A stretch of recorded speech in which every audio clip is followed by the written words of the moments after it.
A Chinese-made robot just got a paying job in San Francisco, and its employer sold out every booking slot within days.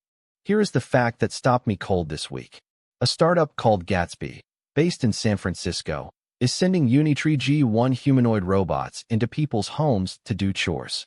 3 hours, $150, and every single slot is gone. Not a wait list. Gone. I've been watching Chinese robotics for a while now, and I'll be honest, I did not expect commercial home deployment in the United States to happen this fast. I thought we were still 2, maybe 3 years away from anyone actually paying for a humanoid to scrub their kitchen. I was wrong. Gatsby isn't running a pilot program or a PR stunt. This is a real service with real pricing and real customers handing over real money. That changes the conversation entirely. The question isn't whether Chinese humanoids can perform. It's whether Western competitors can catch up before the market locks in. Let's talk about the hardware, because this is where it gets genuinely interesting. The Unitree G1 stands roughly 127 centimeters tall and weighs about 35 kilograms.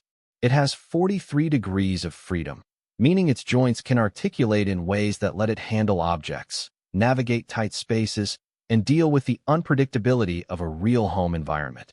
And the price point for the hardware itself? Around $20,000 at the commercial tier. Compare that to Boston Dynamics Spot, which runs well north of $70,000 and isn't even a humanoid. I'd argue the G1's form factor is the secret weapon here. Homes are built for humans, doorways, countertops, stair heights, so a human-shaped robot fits without retrofitting the environment. Tesla's Optimus is chasing the same logic, but Optimus isn't cleaning anyone's bathroom yet. The G1 is. That's not a small gap. That's a market entry moment. I want to be careful here, because sold-out slots for a new service can mean a lot of things. If Gatsby only offered 10 appointments, selling out isn't a revolution, it's a press release. I genuinely don't know the exact volume of bookings, and I'm not going to pretend otherwise. But here's what I think matters regardless of the raw number. Someone built a business model around a Chinese humanoid robot, priced it at a point where normal households can consider it, and found customers willing to pay. That is a proof of concept for the entire category. The parallel I keep coming back to is early ride-sharing. Uber's first San Francisco launch in 2010 had a tiny fleet and a tiny user base. Nobody called it irrelevant because of the small scale. They asked whether the model worked. This model works. And because the Unitree G1 is manufactured at Chinese scale with Chinese supply chain economics, Gatsby's cost structure is fundamentally different from anything a Boston Dynamics-based competitor could offer. That cost advantage compounds over time. So here's where I land. Gatsby and the Unitree G1 just did something the entire Western robotics industry has been promising for years.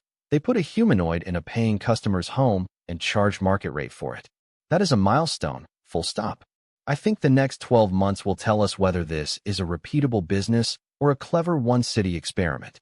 If Gatsby expands to even 3 or 4 more U.S. cities, the narrative around Chinese technology in American homes becomes very hard for incumbents to ignore, politically and commercially. The irony is rich.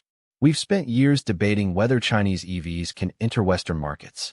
Meanwhile, a Chinese humanoid robot quietly walked through the front door of American homes in San Francisco and started doing the dishes. The EV trade war is loud. This is happening quietly. And quiet disruptions are usually the ones that stick. Let me know in the comments. Would you pay $150 to have a robot spend 3 hours in your home? And what would you actually want it to do? I'm genuinely curious where people draw the comfort line. If this is the kind of story you want covered before it hits mainstream tech media, subscribe and drop a comment telling me what you'd actually want a robot to do in your home for 3 hours. I'll read every reply.